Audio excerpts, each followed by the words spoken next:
Guys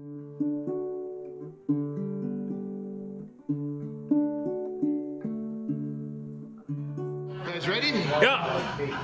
The sports rep, George Ringer, and the guest. You know, we got to do this every once in a while. I got to bring in a guest, and you know, it's Stanley Cup playoff hockey time, so we got to bring in the Mr. Know-It-All, Michael Bolstein. Say what you want about me. That wouldn't be the words I would think. I'm pretty doggone close as far as hockey goes. No. It's just like I've been hanging around now for a while, and no, you're a good time. I go home and I have something to chuckle about when I talk to my wife. So, and then the lady across from the museum, she's been telling me stories too. In fact, she was over the other day, and you give her a Blues T-shirt. So yeah, we're thinking you're all right. Yeah, Corey's a good person. Corey's a good person. Yeah, she graduated in 2015. She's a smart girl. Really, yeah, she is smart. Yeah. Anyways, where are we going today, guys? Let's start with hockey. Do your thing. Let's do that. Yeah, let's bring it in. Let's talk about it. The Colorado game last night against St. Louis was a little bit of a shocker. I went to bed. Colorado was up 3-0. They're up 3-1. This thing is over, and I picked up my phone when the alarm went out this morning, and I kind of went, no, can't be. St. Louis comes all the way back, and I assume you watched it. Oh yeah, I watched it. And did Colorado do the choke job, or did St. Louis play that? Well, I think, like you said, they thought they had won. Yeah, and they kind of slacked off the third period. Was the word. I think determination on the Blues was a difference. They did not want to die. They scored that one, made it 3-1, and unlike the Wild, who in Game 6 just laid an egg, the Blues didn't. They said, we want to extend this match, and they're going to extend it for one more, Ringer and George. And they'll play one more game in St. Louis. Colorado has not lost in St. Louis yet. So, they extended it, but it will come to an end. I want to talk a little bit about the Nathan McKinnon goal. Yeah. Is there, I mean, is it top 5 in the season? I mean, is it that good? It looked like 5th grade where there's one kid really dominant all over, and everybody else is just moving very slow. Yeah. It just top. I would say if there's top 5, I would say the other guy in the other series, this McDavid guy, probably has the other 4. Who? Yeah, I know. Yeah. He's a last scooter. night's goal was amazing, and both of them play at such high speeds. And a lot of analysts, pundits out there, they want that McDavid McKinnon matchup in the next round. So we'll see what happens. Oh, and they're probably going to get it. It was a great goal. It was a great goal. It was fun. If you didn't have a chance to go out and look at it, just type in Nathan McKinnon goal, and that's what's going to come up. It's going to be the #1 goal video for him out there. It was absolutely amazing. So Mike is saying one more game, Colorado wins. And Colorado's going to take them in the end. I'm thinking more of the Edmonton-Calgary series, though. Where are you? Tell me where that's going to go. That's tonight. As we play this, it's Wednesday or Thursday. Yeah. What do you do? I mean, I say Calgary wins tonight. They're going to win the series. So Edmonton better finish it off tonight. I watched them play against the Wild one time, and I saw that orange uniform going down. They looked like a football offensive line, and they just were hammering and shooting and hammering and shooting. If they come out and play that kind of hockey, they're going to be really hard to beat. I can't believe Calgary's not going to go down without a bigger fight. I'm not saying they haven't been fighting, but I just got a feeling that Calgary wins tonight in Game 5, gets it to 3-2, gets it back to Edmonton. But I think Edmonton takes care of business in Game 6. But you're thinking no. Here's the problem with this series and why Calgary's struggling. Okay, they normally are a very intimidating, mean team that'll try to get away with a lot of stuff. The refs call it tighter, which means they're end up in the box. Now we got to face McDavid and Draisaitl and Kane on the power play, and that's been the issue. Is they're winning those battles. Calgary is not playing their intimidating style, and they better start. Once they get back into that, they'll take over the series. So let me the Lucic penalty on the goalie. Give me your take on it, because we haven't talked about it even at work. I'm curious on your feelings on whether it was a little dramatics by the goaltender. Was he really trying to let off? I'm curious. Exact Lucic comment on it. Did you hear that? No, what did he say? I did. Okay, he said, both of us would be out of the series if I wanted to get him. Yeah. Oh, yeah. Okay, he let up. He let up. Okay, the only thing that bothered me was, and Lucic didn't try to do it, was Smith's leg got curled around and looked like possible could have got some knee damage, which he did. Fell a little bit on him.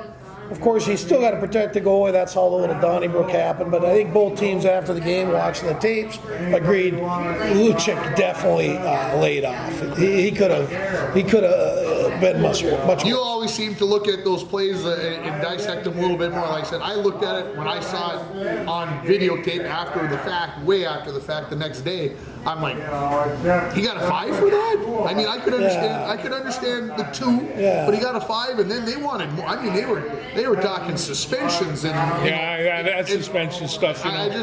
George likes suspension. No, I don't, because it's the first thing that happened. And I remember this time, a long time ago, a Falls player playing down at the university, Benny Gordon. He's playing, and he had a hat trick the game before. This is the next weekend. They're playing against Denver, and he's scoring, and he's really playing well in front of the net. And all of a sudden, somebody goes over and punches him and starts a fight, and he gets thrown out of that game and half the next one as well. And Ben was not a fighter. And it's just like, and so the only thing that whole idea about was getting him off the ice. And when you see that irks the hell out of me. And then I wanted, hey Ben, you got to roll over on top, and because the wrestler comes out of me.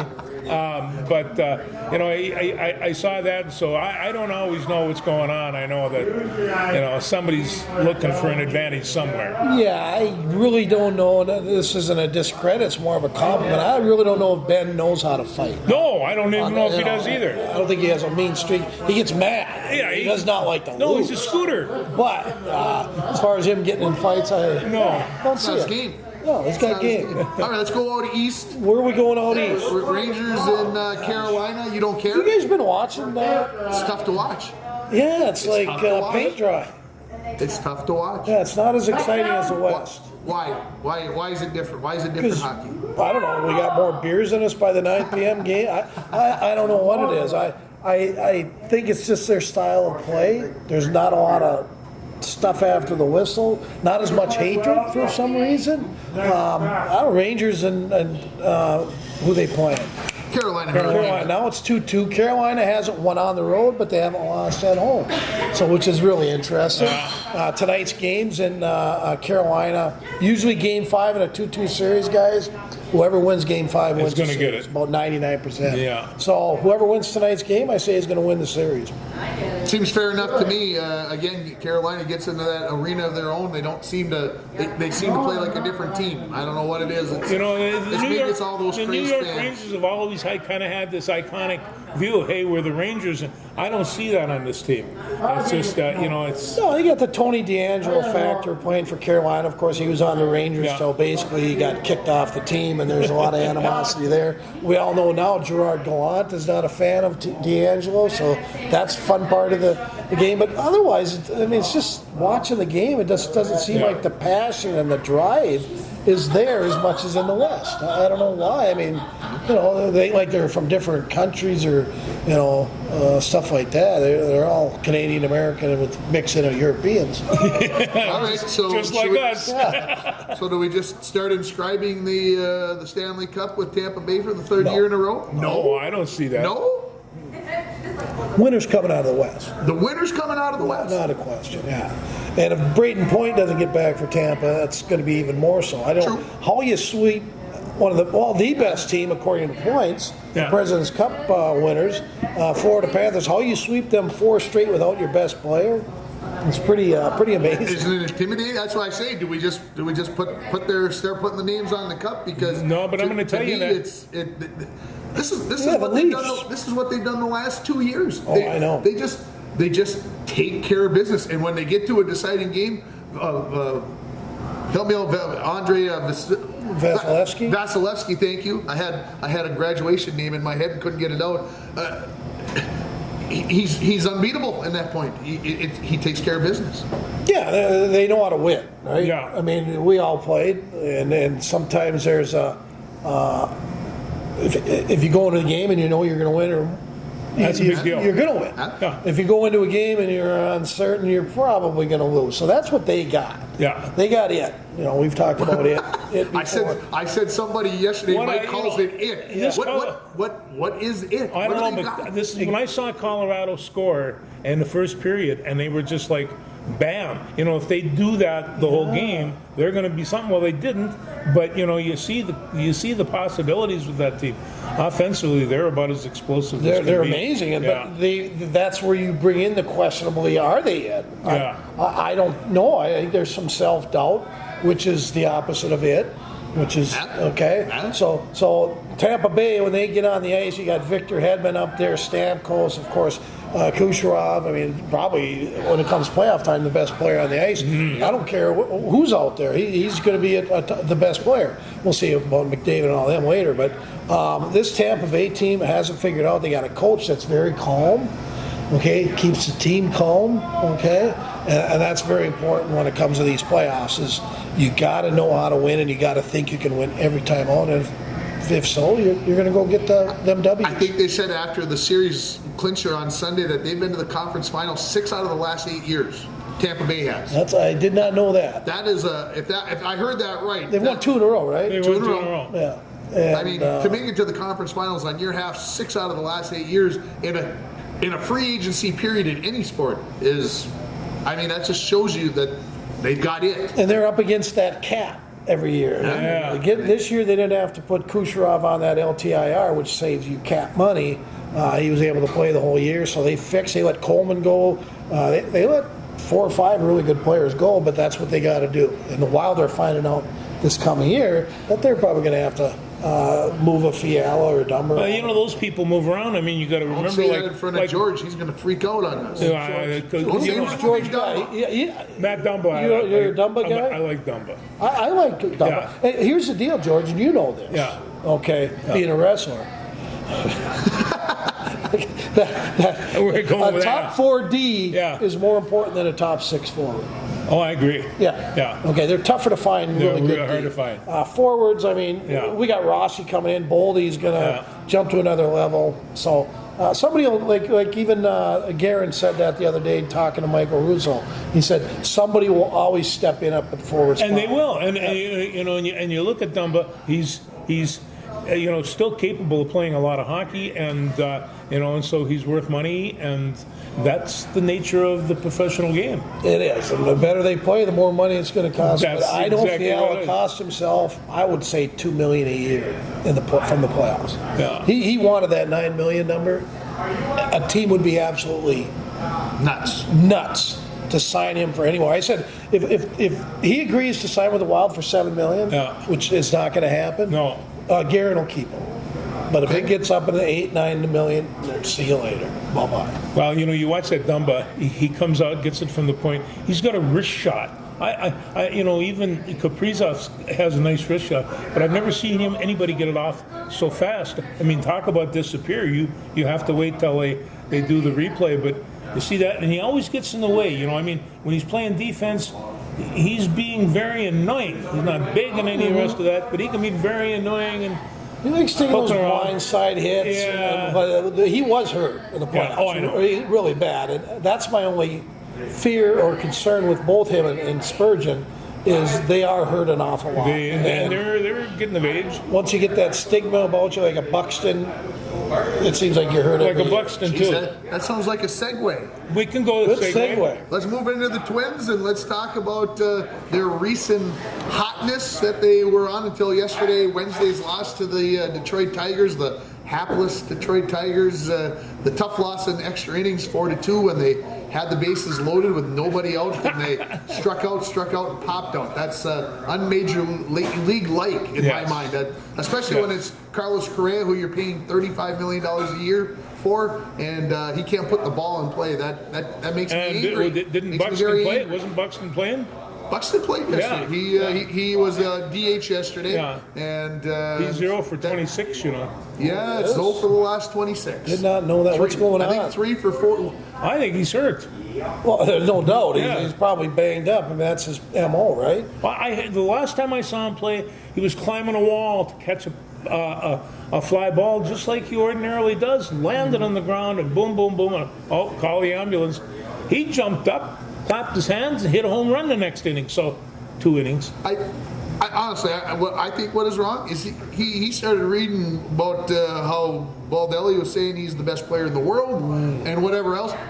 That's part of it, I think. The other part is pitchers have changed how they're pitching to him, and he hasn't made the adjustment yet. And that happens a lot. And that's part of it. You're gonna be hot, and then pitchers are gonna see, or teams are gonna do the scouting, the analytics on it, and start seeing what you aren't hitting, what pitches you don't hit well, and then the batter has to make those adjustments. Luis Ariz right now he's batting out of his mind for 11 games. He batted .444 and 11 walks and everything else, and then all of a sudden in the last 2 games he struck out twice, which he'd only done 8 times during the entire season.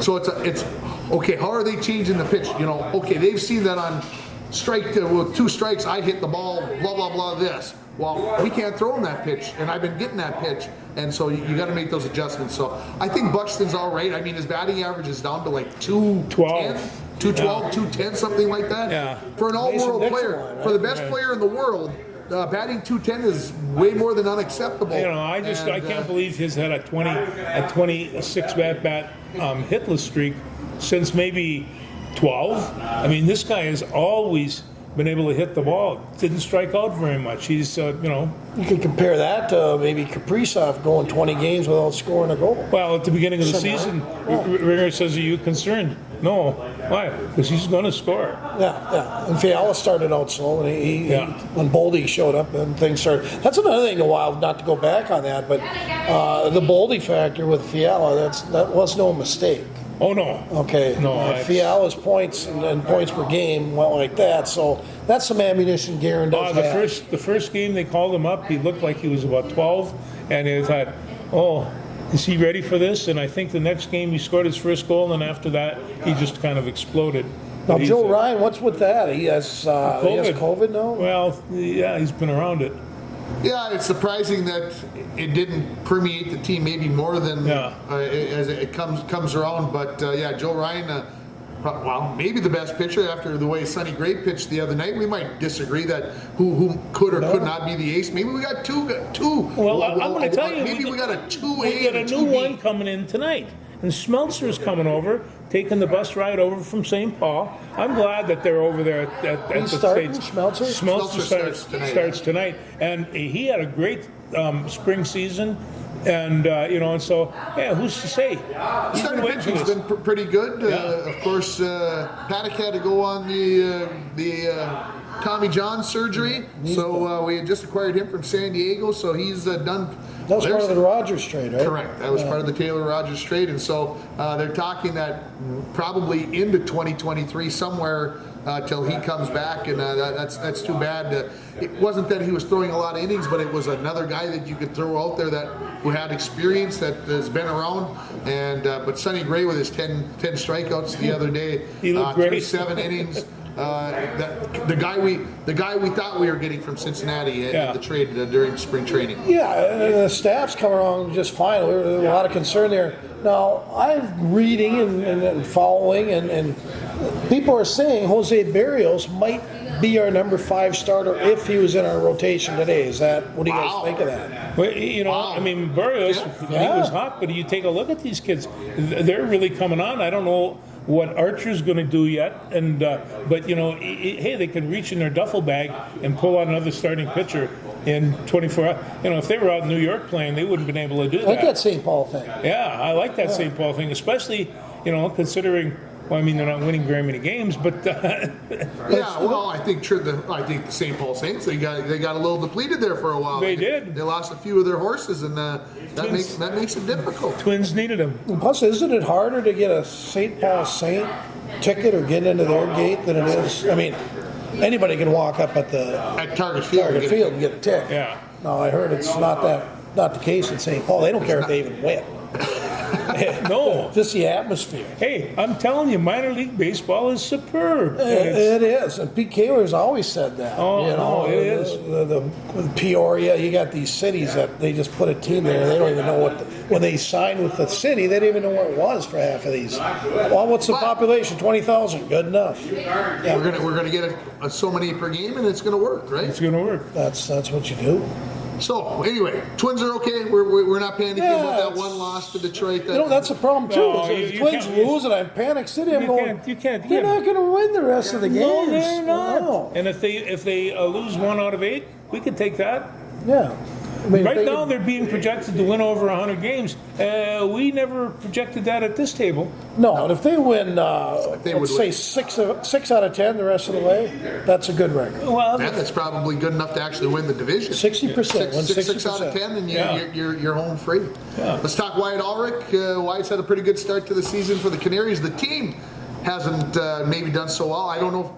Did you listen to last night's game by chance? Yeah. You did at the end? No, but you were telling me about it this morning. Well, I told you about it this morning. Yeah. So I put Eli to bed last night, and I'm like, I can't stop listening. And I'll tell you why. I can't stop listening. So I got him in bed, but I got the phone on, and I'm like, I got it down as low as I dare so I can still hear what's Just going like on. when you were a kid. But so Eli will fall asleep. Anyway, the Canaries are down 13-2 after the top of the 5th inning. 13-2. And then they scored 3 and 1 and 4. Anyway, they got to 13-10. They came up in the 9th with the number 8 batter starting it off. And he got on, number 9 batter gets on, Wyatt gets on, he's the leadoff batter. And pretty soon, bing, bing, bing, and they win 14-13. So it was a great comeback by the Canaries. They've had games. They won 18-10 last week in one of their games. So they can put runs up again, just like last year. All of a sudden they can't find a way to get the pitchers not to allow 12 or 13. Well, we were asking, about whether or not, pitchers start seeing the hitters in different fashion. Now, Wyatt, he's not surprising anybody this year. He came in halfway through the season last year and started belting the heck out of the ball, and so now they know he's coming. And he's a great leadoff guy. He can steal and he can do all the rest of this stuff. So I'm just wondering if here's Ulrich. And besides, they know who was Rookie of the Year last year. They read a magazine, or a lot of them can. Well, it's on every scouting report. It's on every scout, yeah. He was up in Winnipeg. Anybody? How come? I know his parents went. How come you didn't? How come I didn't go? That's what I'm guessing. We're going to Fargo in a couple weeks, George and I. Okay. So we're probably going to leave on a Wednesday Does afternoon. anybody broadcast their games? Maybe we could jump in the middle of that. They do. Matter of fact, it's the guy who quietly. It's the guy who does the Gopher women's basketball games. Yeah. He got the job with the Sioux Falls Canaries. Okay. So does a nice job. No, Sioux Falls is a great little spot, and there's a lot of energy there. The radio station. Well, it's not as good as ours, but it is a pretty good radio station. That's where Augustana is, too. That's right. Yeah. So Wyatt's batting, I think, .311 through a dozen games. So he's right on pace, about right where he was last year. Hit his second triple last night. So things seem to be going well. I talked to him on Monday in an interview that'll be on the radio tomorrow morning, Friday morning, and you can hear it online if you go to rjbroadcasting.com, Facebook, Twitter. Anyway. Nice plug. Nice plug for the radio station. And he said this. He says, I'm striking out more than I was previous years. And I said, why is that? He says, I don't really know if I can explain it. I said, well, are you being more aggressive? No, he says, I just think pitchers know, and I have to make those adjustments that we were talking about before. So batting .311, I mean, he's got it figured out, but the outs that he's making are more often strikeouts than maybe putting the ball in play, which I think, to maybe for him, a guy who is a contact hitter, he puts the ball in play. Maybe he's going to hit it at somebody or whatever. Yeah. But right now, like I said, when I talked to him on the phone, he seemed super relaxed. It's good. It's all good. He's having a ball. He's having fun doing it, and like I said, Wyatt, keep up the good work. We're proud of you. You can get a real job whenever, right? Oh, are you kidding? He's got master's master's degrees and stuff. You know, he goes, Well, maybe he'll become he's a coach or Johnny. He something. can do whatever he Whatever wants. he That's wants. That's what the Johnny's telling me. Who's brought up this thing about DeVere Johnny thing? oh, I you know, Just You're ask Johnny, are you? me? Are you kidding? I was a bulldog. I know you were. Yeah. So why are you giving Johnny's like the Barkowski family credit? Well, I'm not. They were nice people though, but. Yeah, that's why I'm drinking here. You know, and Ryan Millette was one of my favorite Johnnies, and then there was a guy that I worked with at the psychiatric unit in St. Cloud, and his name was Gary Stang, and he was Gagliardi's starting defensive end, and he was just a hoot. So we partied a lot, and he invited me over to the game, brought me over to Gagliardi's house, introduced me to John, and John says, "That's good. Will you help me with his leaves or something?" He was unpacking. Sure.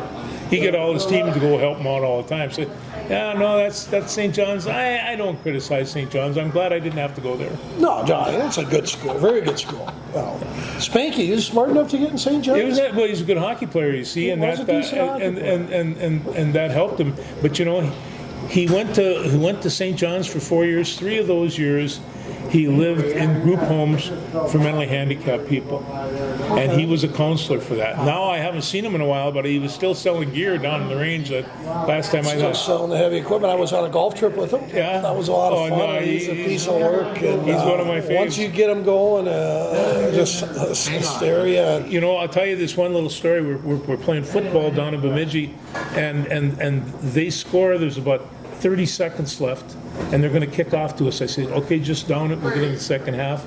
And Ryan says, let's run it back. Let's run a reverse. I looked at him. Well, no. What do you got to lose? That's a good point. My job. Hey, no. So we called a reverse handoff on a kickoff.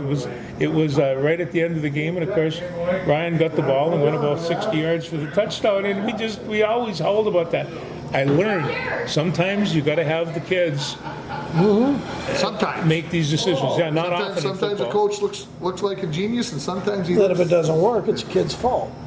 Nah, you know, we always said we win as a team, we lose as a team. That's right. Yeah. Let's talk basketball. Let's do that. Let's talk a little NBA. You want to start in the West or the East, George? I'm going to tell you right now. You know, has a team ever come back from a 3-0 behind? Not in the NBA. Not in the NBA. Never happened. NHL it has. NHL and in Major League Baseball, it's happened. Well, but if never it can the happen NBA. in those, there's no reason it can't happen in the NBA. I'm not saying, but the next game is going to be really interesting. But you know, I'll tell you, you gotta just an incredible coach, and you know, and for Golden State, and Steve Kerr is. I heard him give a speech the other day that just knocked my socks off, and I thought, this speech is as good as any of the other coaches I've ever heard give a speech. Was it the ever. basketball speech or? It was a basketball speech. It was the shooting speech. And The shooting one, The okay. shooting one. Yeah, and he just got up, and they give that before the game, and I think that bothered him during that whole game. He gets so worked up, and he is so intense. He basically said, "Screw. Who cares about basketball?" Who cares about basketball? I've never heard. Ever. No. And he lives it. Yes, he does, and has for a long time. And you know, he's got a great basketball team, and it's just like you know, for them to have to get up with that torture in Dallas, that's tough to do. I mean, Ringer could probably coach that team and win the title. Couldn't he? Yeah, he could. What do you think of Yeah, that? he man? could. Absolutely, I could coach that team and win a title. Heck, yes. You'd have issues with Wiggins, I think, though. You No, know, I think I don't think he could play for you. I don't know if Draymond Green could play for me because we're probably too close, maybe in temperament. I wouldn't maybe show as much on the floor. I didn't play that way. I have a lot of whatever, but I didn't show it quite as much well, as Wiggins, Draymond. what, he got 13 points the other night, and you know, I mean, you know, Curry has to have a little help. One can't do it, and There's only one basketball. so it's you know. I'm just going to say it this way, George. Your Dallas Mavericks are done tonight. It's over. It's going to go Game 5. It's all done. George wants to come back and have Dallas win it in 7 games. Down I about died 3-0. laughing when on an earlier show today. He says that's my team. That's I his like that boys. team. Where'd that come from?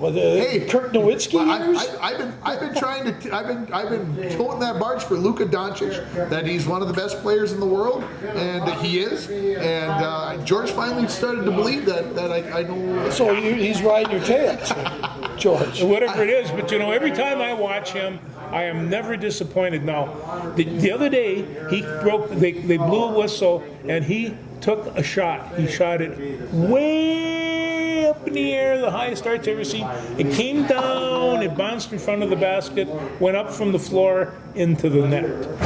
And somebody said, you think that NBA players don't have trick shots? They have the best trick shots in the world. That happened during the game? This was right at the whistle. And they were at the whistle, and he saw the smile on his face, and he launched that puppy way up in the air, down, and into the basket. And I just thought, he's still having fun with the game, And of course, the crowd went absolutely bazonkers. You talk about the best player, Steph Curry. I mean, he's worth the price of a ticket just to go watch him shoot in warm-ups. Yeah. Minus the game. I mean, the game when he warms up and he stands out in the stands, in front of the first row, behind the benches, and shoots from 40 feet away in the bleachers, in the seats, and just sits there and swishes them, or stands in the concourse going to the locker room, and he's draining shots. To me, that's what it's all about. Unless those guys really make a concentrated effort to deny him the basketball at all times, he is going to get a lot of points, and he'll get them in so many different ways. Okay, so let's.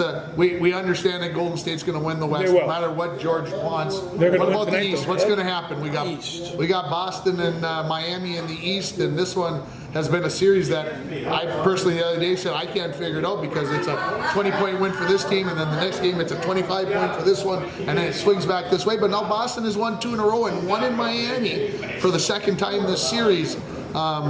I said on our show this morning, I think Boston's a team of destiny. If anybody can beat the Golden State Warriors, it is only the Boston Celtics out of the 3 other teams remaining. It's the only team that has a chance. And I'll say got it. You talk about the game. What was the score last night? 93-80. 80. Now, that's a throwback game. That's the game that happened in the 70s. That's a game that happens because of good defense. And the only thing that's going to stop the Golden State Warriors is stellar defense. But Boston's playing well. They are. Yeah, they outscored the Heat 32-16. Marcus Smart? No, who's their guns? Jason Tatum is he's the big one. Of course, they had Kyrie Irving there for a little cup of coffee, and he was going to be the game changer there. But Tatum, he's a good player. Jason Tatum, does a little bit of all of it. And like I said, I really comes back to the at the midway point of the season. Maybe I said this last week. They were an under 500 team. They were pretty good. The switch flipped, and all of a sudden they got it figured out, and now they're on the edge of going to the NBA Finals. And as much as I dislike the Celtics, like I said, I think they're the only team that has a chance to take down the Warriors. Do you look at what about Jimmy Butler? What are your thoughts on him personally? I'll say it this way.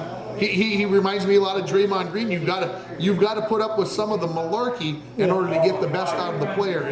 And I think as I've aged, I think if I was a 30-year-old coach with Jimmy Butler, we wouldn't be able to coexist. As a 52-year-old guy, I'm like, all right, Jimmy, go say your stuff. And then when we turn on the lights and we put on the scoreboard and we put those $2,000 paid seats in, turn it on and do what you got to do. And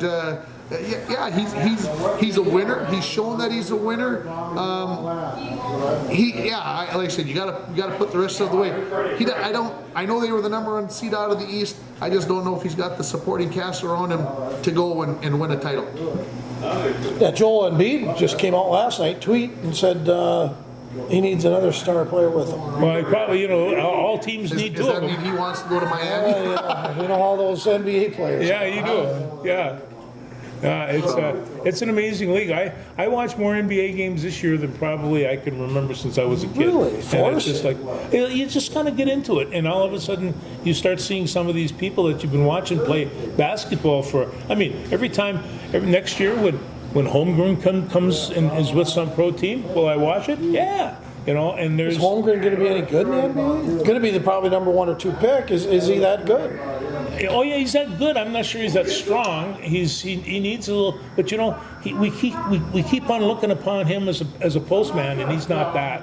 And No. so he's one of those. That's the perimeter issue shooters. I have with him. Yeah, Another Carl Anthony Towns. Right? No, he's not. But he, Could it be Kevin Durant though? What if he's Kevin Durant? I mean, that's he's 7 He's not that good of a shooter. I know he's a good perimeter shooter for a big guy, Well, it's but hard. Kevin Durant's a good shooter as a guard at 6'9", 6'10". That's what I'm saying. I think people are looking at Chet Holmgren and saying, is he the next Kevin Durant? And Hard to stop that shot at 7-1. Figured out. I don't know. I don't project that, and I'm not far from being a basketball expert, but I don't project him to be a superstar in the NBA. Oh, I think he probably will, but it's going to be a while to get there. Because he is young, wasn't he? Oh He's yeah, 19. He's 19. No, you look at Anthony Edwards. He's younger than most. 20. Yeah, but there's- just turned Yeah. 21. The big difference is you've ever seen Anthony Edwards' muscle formation? Yeah. it's, Yeah, see, pretty impressive. he's a big, strong kid, and Holmgren is a little lean. So you're saying Holmgren? He's got it. He's got it. I mean, if he goes in the pros, they're going to put him on a strict diet and weight training like he's never seen. Yeah, one of those he actually has to go eat. Yes. Yes. Crazy on Okay, your Boston or Miami? Who wins it? I think Boston's going to How come many away. games? 6 or 7? They might take it 7. Well, George? this series right now, Yeah, this one. Yeah. 3-2. Boston will close it out. At home. 4 games to 2. 6-2. Oh, it's in Boston. It's in Boston. Oh, yeah. Just Six- write it down. 4-2. 6-2, I said. In 6 games, 4-2. I think Boston takes care of it at home. But what if Miami wins in Boston? No, we got to go to a game 7. Who you I like home teams in NBA. It's about a Especially 75%. But I'm going to tell Game you right 7. now, Miami is capable of a lot of power, and they offensively they can put up a lot of points. Jimmy Butler, is he hurt? Yeah, Jim Butler. I'm not sure just exactly what. Jimmy Butler is hurt. There's no doubt about that. But most people have dings and bruises after 82 plus. Who isn't hurt in that league? You see those every time they go for a layup, man. They've wound up on the floor. Yeah, it's pretty bad. Okay, what's left to discuss? Well, I got a couple of things I want to bring up. Okay. He's brought the folder now. Is It's good- anybody it's watching good. the Big Ten baseball tournament? I wish I could. Softball You know, tournament. You have to have better things in your life. No, and besides, like I want to say, the Gophers, for instance, have won 16 games and they've lost what, 32 or 33. Something like that. Yeah, they're at the bottom of the Who's heat. this? Baseball? Yeah, Gophers Anderson's baseball team? 16 and 33, I And this think, is has what they ended up. I think that's couple what years. they ended up. Something like that. All right, what do you got? I got to spotlight just a couple of guys. I'm How going can you to even read it? talk because I'm really good eyes. Randy Furman, Yeah, doctor. Falls High class of 1967. Coached for 25 years or more at Malacca, wound up in Redmond, Oregon, got talked into taking over the track team there in Redmond, Oregon, and the first year wound up taking 10 of his kids down to the Oregon State track meet, and they do this in Eugene at this, Billy Howard called it the Mecca of track, and he brought that down there. He wound up with 2 first places and 2 second places. He took one of his girls took a high hurdle. Another guy took a high jump, and then another guy took second in the high jump, and then the other guy that placed was the Javelin Thrower. Now, that's the one I had the most fun with. He says he's 5'9", weighs about 190 pounds, and just one walking muscle. He says he lines up against all these 6'3" javelin throwers. He wound up taking second. So he's sitting around, and I just say, hey, Furman, after all these years, you've arrived. You're still doing it. 73 years old. He's coming back, having just absolutely the time of his life. And let's see here. What else? Eugene, is that like Steve Prefontaine? Remember that? Yes, That's where we're talking. that's where we're talking. And and track and field in Oregon is the number one thing. So I'm going to get there one day. so that's the Redmond Panthers, and I tell Furman, your mother would be really, really proud of her. Mother always thought that we were kind of idiots, but we didn't know. No, all of us, all of it. Yeah, she knew us all pretty well. So that's Randy Furman. Furnham, nice job. I'm proud of you. No, the other kid is a kid that graduated in 2018. No, I don't know him well, but he's my nephew. No, his name is Tanner Sather, and Tanner Sather graduated in 2018. Took a scholarship to St. Thomas to study physics and applied math. Graduated there after 4 years. Physics applied. I didn't major in physics nor applied math. No, I didn't do any of that. Okay. And so he just now accepted a graduate position. But don't forget, he didn't didn't graduate with physics and applied math, but he did it Cum laude. Summa cum laude to boot. And so he accepted a graduate assistantship in a graduate program at Michigan Tech. And in physics and applied math, I think he wants to be a college physics teacher. But you see, we still remember the importance of an academic situation. He was a football player and a swimmer, and was active in the world knowledge thing, and Knowledge Bowl, and math team. And I asked his 8th grade teacher one time, "How's he doing?" He says, "Don't worry about him. He's the smartest kid in school." Well, I kept that to heart, and so when I put money in his envelope, I said, "This isn't for what you've accomplished. This is just the fact you're the smartest one in the family." So I think he is, and so that's deserving of a gift. So Tanner, nice job. He is look at teacher. it this way, Mister. What's his name, Sether? Yeah, Tanner. Tanner Sether. I mean, with that intelligence on top, that he's going to go be a teacher because that's what he wants to do. I mean, he can do anything he wants. You couldn't talk him into doing anything else. No, I mean, with that degree and that Yeah. background and his intelligence, we're talking. Go do research and teach. Yeah, good for him. And he's going to do something he's going to enjoy, and he's going to love that decision. Yeah, if you brought any other suggestions up to him, he'd smile and he'd nod. Do what he's going to do anyway. That's the kind of kids that we produce up here, and that's the, you know what I mean. And when people say the kids up here and this, no, the kids up here are just as smart as they are anywhere else, and just as motivated. I think that's important, George. I'm glad you brought that up. Yeah. You might not be the best athletes. Yeah, we're not winning in a lot of sports right now, but if we're getting our kids to, reach the next level in life, that's all in important. life, right? Yeah. That's more important. Yeah. So the racing coming up this weekend. You got the Indy 500 and the Coca-Cola 600. Hopefully we'll find a few minutes to watch a little racing on Sunday, maybe between a nap or three. I set it up in my solarium where I have great big speakers. I got a solarium. This is the room. And so I have these great big 3-foot speakers completely surrounding, and when I'm watching the Indy 500, I crank that sucker up, and it's just like being at the track. And Sue comes up, she's a couple of times, she's, I'd rather you played Pink Floyd as opposed to row, row, row, and it's, but I like to, kind of get into what's going on and so you're going to be watching myself. the Indy? I'll certainly watch part of it because I like the noise. 600, I'll be watching that. And I told you why on the show today. It's just Coca-Cola sponsors it, and our personal Coca-Cola distributor in International Falls does a lot for our community. So if I'm going to watch one of the three, that'll be it. There you go. Yeah, the Grand Prix, the Monaco Grand Prix always goes off that same morning, usually goes off that same morning.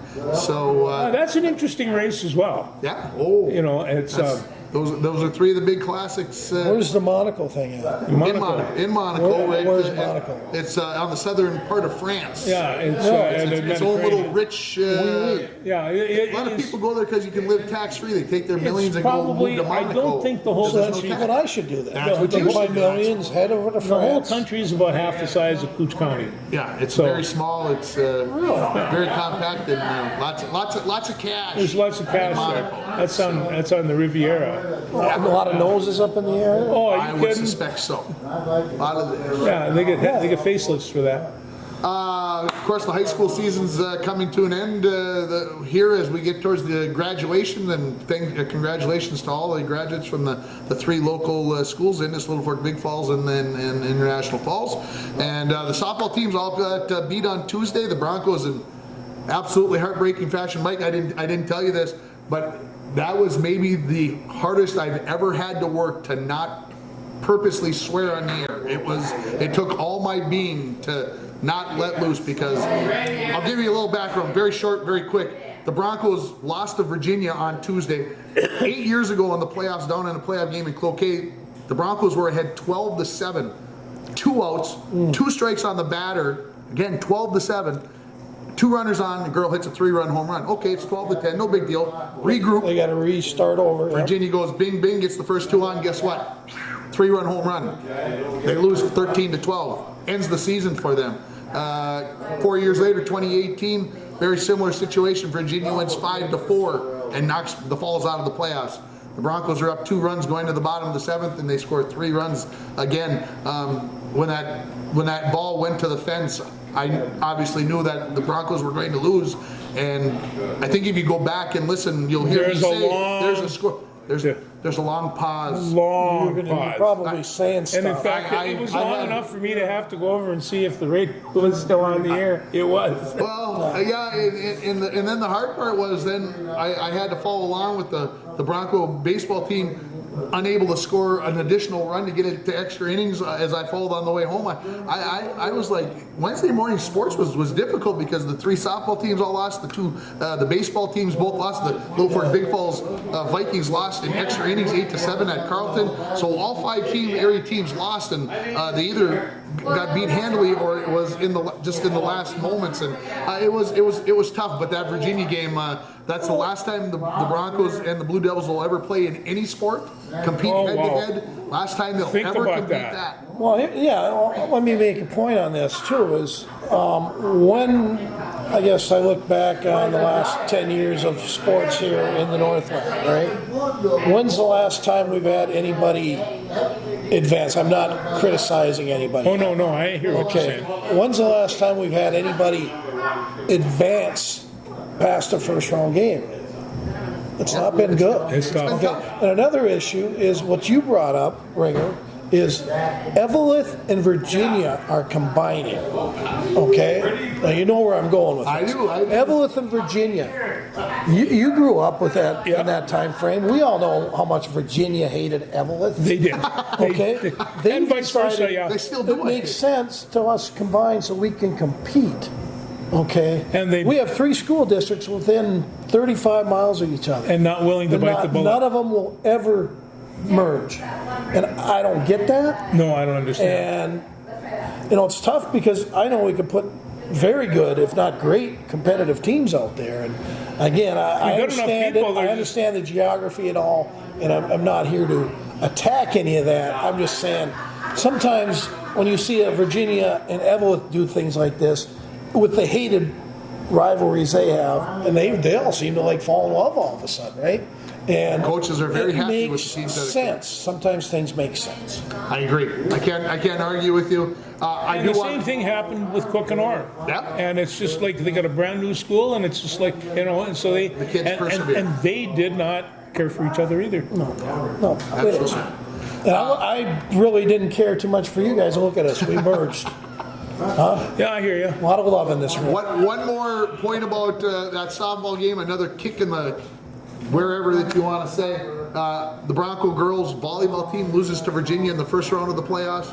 The girls basketball team loses to Virginia in the first round of the playoffs, and the Bronco softball team loses to Virginia in the first round of the playoffs. Wow. I think there will be some long You can win a lot of bar bets with that. Cool. What are the chances of that happening? I mean, think about this: the chances of that you get to play the same school in 3 different sports in the same year. It's virtually impossible. And then to lose all 3, and the volleyball match that they lost was outstanding. The basketball game was a little bit more of a blowout, but some classic games. And again, the last time the Blue Devils and the Broncos will ever face each other. Well, I remember what Derek Dowdy said one time after they solidly, with the girls that were at the banquet the other day, beat Denfeld. And I had a little run-in with the Denfeld coach because my wrestling team, they're very nice, not very nice guys. And so, I told him, it doesn't matter what you do, the Broncos are going to beat you. They're going to beat you bad. And I left the thing, and so he was really mad, and he came out and complained. I didn't give a shit. I'm a wrestling coach. What do I care? And Dowdy said, at the end of that game, he says, I got these people right where I want them. I says, where's that? Off my schedule. Because Denfeld was going to be really good, and he wasn't going to beat him anymore. And off my schedule. That's good. Track subsection going on today, just as we speak. That's the reason why the phone was out early on. Keep just had too much stuff around the office today. Keeping track of things. I really wanted to be at that track meet today, but I had to stay in the office. So I hope the track and fielders won't be upset with me that I wasn't there today. I was there in here. Of course, the baseball playoffs get started on Tuesday, and the track and field section is next Thursday. Golf gets started with their sections next Thursday, so it's crazy time. It's the end of the spring season, and it's always one of the great times of the year when the spring tournaments, state tournaments with the golf and the track and the softball and the baseball all going on basically within about a week and a half. It's a sports person's dream as far as I'm concerned, especially for high school sports. So. Amazing, softball's done. It seems like it started 2 weeks ago. Snowbanks just left a little while back. And they're done. Yeah. That's the way it goes. Of course, the section playoffs going on as well today. We'll see by the end of this time next week. We'll almost have section champions. We'll know who's going to states. So a lot of fun going there. And of course, guys, Memorial Day coming up this weekend. I cut a couple of commercials this week about talking out and get out there and remember the guys and gals who got this country to where it is, and hopefully someday we'll be able to keep it going the way that it needs to. But Memorial Day has always got a big place. I think we were brought up right. We were told that we were brought to the cemeteries to go on to the thing of it is, out there, we know a lot of people that are under those crosses, and it's and it's just it's an important day. It's a very important day. People need to acknowledge it. Yeah, there's no two ways about that. Anything else, guys? Yeah, there is. The Blues is live on Saturday night on 95.3. Yikes. So on the bridge, baby. On the bridge, Blues on the You guys bridge. giving away any prizes? Maybe a Blues shirt or something? We'll try. We don't have to. You've been giving them away. Thanks, everybody. Thanks, guys.